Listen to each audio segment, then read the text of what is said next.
Саламатсыздар ма балалар? Бүгін бізде ана тілі сабағы 12-ші сабақ жуан және жіңішке дауысты дыбыстар. Бұндағы мақсатымыз жуан және дауысты дыбыстарды ажырату. Сурет бойынша қазір мына жерде не көріп тұрмыз? Қыз неге жылап тұр? Сол бойынша жауап береміз. Бұл жерде бірінші тапсырма бойынша бәрінен де жақсы деген мәтін беріліпті. Бір кішкентай қыз көшеде анасынан адасып қалыпты. Ол анасын іздеп бақырып жылапты. Оны көрген адамдар жұбата бастады. Сен жылама, біз сені қазір анаңа алып барамыз. Сенің анаң қандай адам еді депті. Сонда қыз жылап тұрып, сіз білмеуші ме едіңіз?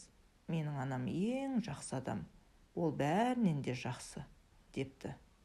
Бұл мәтінді жазған ұлы ағартушы, педагог, алғашқы ұстаз Ыбырай Алтынсарин. Бұл жерде не түсіндік? Мәтін бойынша қазір сұрақтар беріледі, сол сұраққа жауап береміз. Кішкентай қыз қайда адасып қалды? Ол не істеді? Адамдар қызды не деп жұбатты? Анасы қандай адам екен? Қыз оларға қалай жауап берді? Осы сұрақтарға жауаптарыңды дәптерге жазасыңдар, немесе осы видеоны көріп отырсаңдар астындағы комментарийға жазып жібересіңдер. Мен сол арқылы сендердің осы мәтінді қаншалықты түсінгендеріңді тексеремін.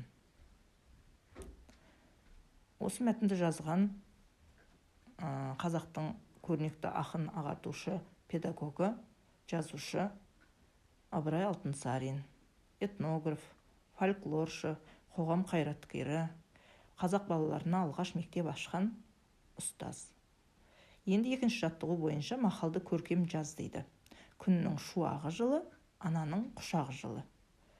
Жаңағы мәтінге өте ұқсас, ана туралы айтылған, ананың ең керемет адам екені айтылған. Бұл жерден дауысты дыбыстардың жуан не жіңішке екенін ажыратып, дауысты жуанның астын бір, дауысты жіңішкенің астын 2 рет сызып маған көрсетесіңдер. Үшінші жаттығу бойынша әр қақпаға тиісті әріп бар допты енгізіп, шыққан сөздерді жазамыз. 2 қатарға жиналған сөздердің дауысты дыбыстарын салыстырамыз. Бұл жерде дауыстылар айттым жаңа жуан және жіңішке болып бөлінеді.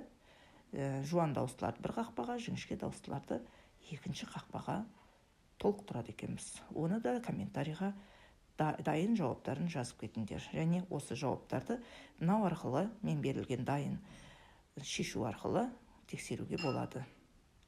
Осы арқылы тексергенде барлығыңдікі дұрыс болса, онда өте бүгінгі сабақты меңгергенсіңдер, жарайсыңдар. Жазған жұмыстарыңды маған комментарийға да жазуға болады. Келесі кездескенше.